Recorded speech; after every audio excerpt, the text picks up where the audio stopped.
Imagine hearing someone called the most dangerous man in the Vatican. Not some character from a thriller novel, No, not at all. but a real-life cardinal. Someone whose immense power and apparently progressive agenda are creating some really deep divisions. We're talking about one of the world's oldest, most powerful institutions here. It's quite a striking label, isn't it? It really is. Welcome to the deep dive. Today, we're plunging into the, fascinating, intricate, and often turbulent world surrounding Cardinal Luis Antonio Tagle. He's clearly a pivotal figure. Our sources, they describe his ascent as meteoric, which is quite something, and they call him a truly complex figure. He seems to spark both, fervent admiration and some pretty fierce pushback. Absolutely. So our mission for this deep dive is really to dissect why. Why is he so controversial? We want to unearth mechanics of his influence within the Catholic Church, and it seems significant, and understand the potential repercussions, the ripples of his growing power for Catholics everywhere. And it's an intriguing challenge, definitely. Trying to grasp a figure who gets that kind of strong support and faces such formidable opposition. Yeah. Well, it means we have to look beyond just simple labels. Right. The sources we've looked at, they really do offer a multifaceted view. It pushes us to explore, the deeper currents at play here. Okay, let's unpack this then. Who is Cardinal Luis Antonio Tagle? His roots, they're in Manila, born 1957. That's right. Grew up in a devout Catholic family, went through the seminaries. But his rise through the church hierarchy, it seems anything but ordinary. Far from it. By 2011, he's Archbishop of Manila. That feels incredibly fast, especially thinking about leaders emerging from the global south within the Vatican structure. It is fast. Yeah. And what's truly significant here, I think, isn't just the speed, although that's notable. It's how he moved through those ranks, how he accumulated influence in really key areas. Like the prefect role. Exactly. His appointment as prefect of the Congregation for the Evangelization of Peoples in 2019. That's not just some administrative job title. This effectively puts him in charge of the Catholic Church in, well, roughly 2/3 of the world, mostly the global south. 2/3. Wow. Yeah. He controls their budgets, how their seminaries are run, and crucially, the appointment of bishops. And these are often the regions where Catholicism is actually growing. So he's not just making policy in Rome. No, he's actively shaping the future face of the church right on the ground in these really dynamic areas. It's a massive amount of influence. It's a staggering amount of power, really. But our sources, they also use this phrase, charismatic facade. Now, is this genuinely a calculated image, do you think? Or is it maybe just that his progressive beliefs are seen as a facade by those who disagree with him? What does overshadows the reality actually mean here? That's the million-dollar question, isn't it? And probably the crucial tension. The sources seem to suggest it's maybe less about outright deceit and more about an incredibly savvy presentation of himself. His public persona is, well, it seems meticulously crafted, compassionate, progressive. It wins a lot of admiration. But this image, like you said, the sources say it often overshadows the reality of his actions and influence. So give us an example. Well, think about his advocacy for, say, LGBTQ+ rights or environmental activism. The sources suggest this isn't just pastoral concern. It strategically aligns the church with these major global secular movements. Which increases his reach. Hugely. Yeah. Far beyond traditional religious circles. Now, this strategy lets him influence and appeal to a much broader segment of people globally. But, and this is the key thing, it simultaneously creates significant tension with more traditional viewpoints. They see these shifts as potentially a dangerous departure from core doctrines. Okay, so pulling back a bit, what does this all mean for the wider world? How involved is Cardinal Tagle in politics, both back home in the Philippines and more globally? Well, this really raises that important question, doesn't it? How can one individual wield so much influence, not just within an institution as complex as the Vatican, but actually on the global stage, too? Right. He seems to have skillfully maneuvered himself into these influential positions. In the Philippines, certainly when he was Archbishop of Manila, his opinions often impacted political discussion, even policy. And internationally. He engages with world leaders, participates in global forums. He seems to leverage his position to influence diplomatic relations. It's quite extensive. And of course, this means he has ardent supporters, clergy, laity who like his progressive stance, but also really formidable opponents who view all this influence with a lot of skepticism. And then there's this relationship with Pope Francis. The sources call it special. How does that dynamic actually play into his influence? Is it as significant as it sounds? Oh, understanding that relationship is absolutely crucial. If you want to grasp the potential future direction of the Catholic Church, Yeah. you have to look at this. Why so critical? Because it's not just a close professional connection, apparently. It seems fostered through Vatican meetings, yes, but also through a profoundly shared progressive viewpoint. On key Catholic doctrines, on the Church's role in the modern world, they seem very aligned. So people think Tagle influences the Pope. It's widely believed, yes, Yeah. that he's played a significant role in shaping some of Pope Francis's decisions, particularly in areas like social justice, where Tagle's push for reform aligns deeply with the Pope's own initiatives, and also in interfaith dialogue, which both men really champion. So when you have a figure who is so closely aligned with the current Pope's vision, holding such a powerful position, well, it signals a potential trajectory for the entire institution, doesn't it? It certainly does. Okay, let's circle back to that really provocative label, the most dangerous man in the Vatican. What's truly at the core of that criticism? Where does it come from? Well, the dangerous label, as the sources lay it out, seems to stem directly from that combination we've been talking about. His progressive stance on various Catholic doctrines and his significant tangible influence. So the critics. The critics argue that his views, his actions, they pose a considerable threat to what they see as the traditional values of the Catholic Church.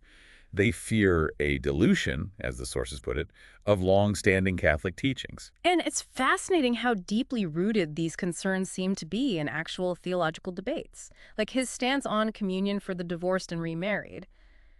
That's not just a minor disagreement for some, is it? Not at all. For traditionalists, that's seen as a direct challenge, a challenge to what they consider inviolable, centuries-old church doctrine, specifically regarding the indissolubility of marriage and the sanctity of the Eucharist itself. So it's fundamental for them. Exactly. For them, this isn't just a discussion about pastoral practice. It's viewed as a fundamental theological breach. The concern is that his theology might be, quote, undermining the Church's doctrinal integrity. Aligning more with What? modernist views. That's the term used, yes, aligning more with progressive or modernist interpretations, which traditionalists see as a serious departure from orthodoxy. So it's bigger than just specific doctrines then. It's about this broader perceived modernist agenda. What does that actually entail in practice? What does it look like? That is a critical point. He seems to have been instrumental in promoting this more progressive agenda.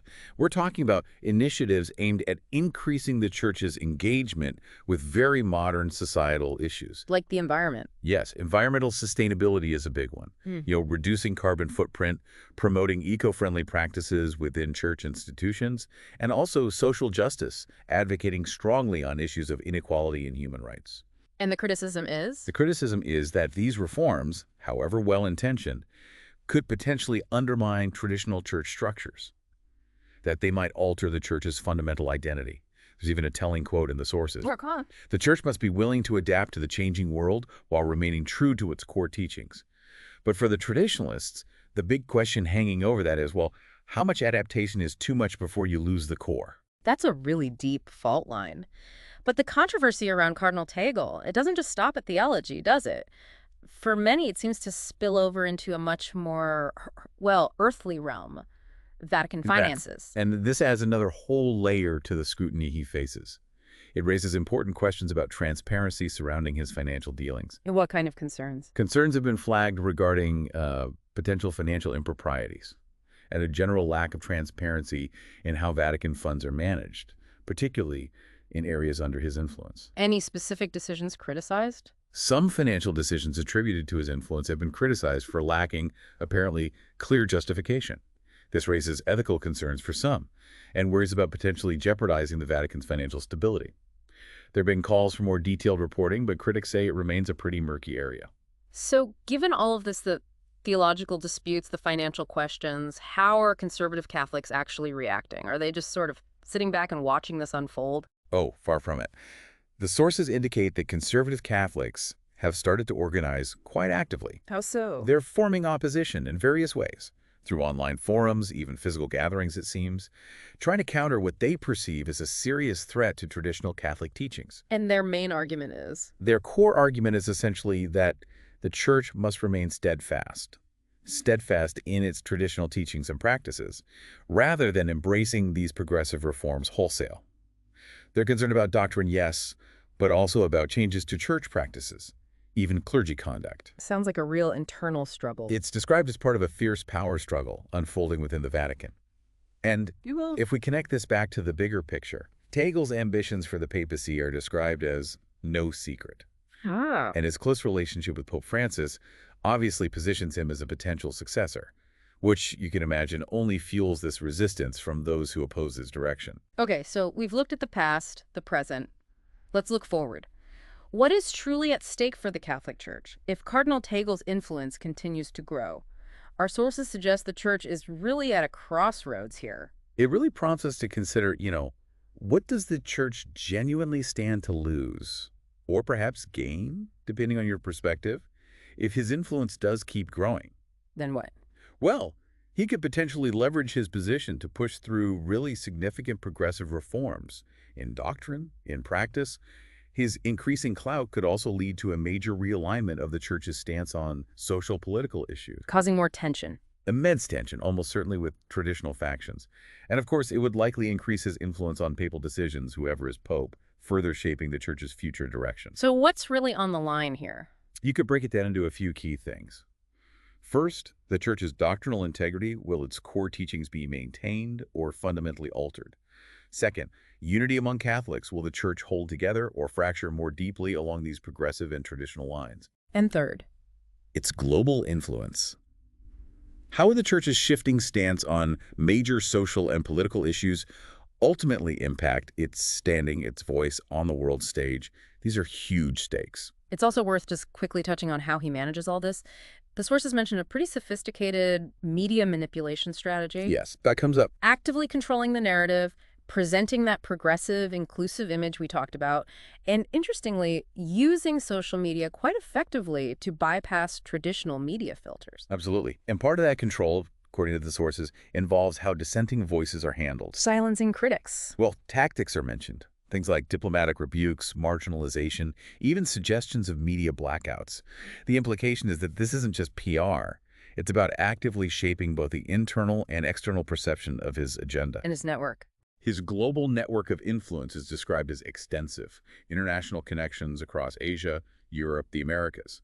And with that come concerns raised in the sources about whether church resources might be leveraged through these networks for personal or maybe ideological agendas. And just finally, what about the long-term impact on Catholic doctrine itself? You mentioned the shifts.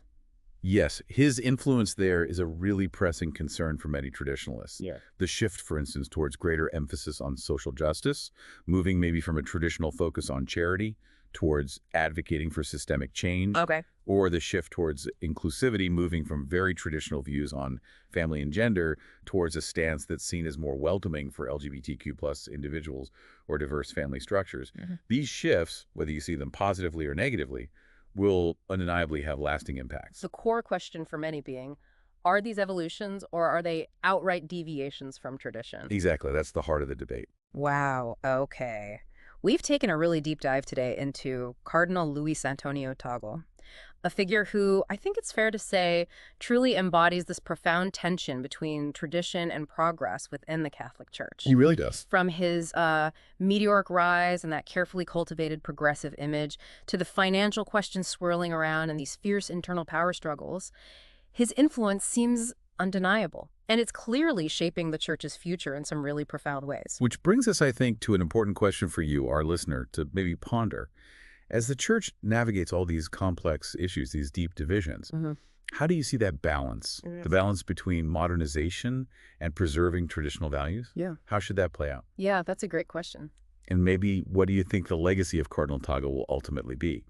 Dangerous reformer, visionary leader, something else entirely? Yeah. And what does his story mean for the direction of faith, not just in Catholicism, but perhaps globally? Lots to think about. It's clearly a fascinating and definitely a rapidly evolving situation, one that certainly encourages much deeper thought and continued exploration.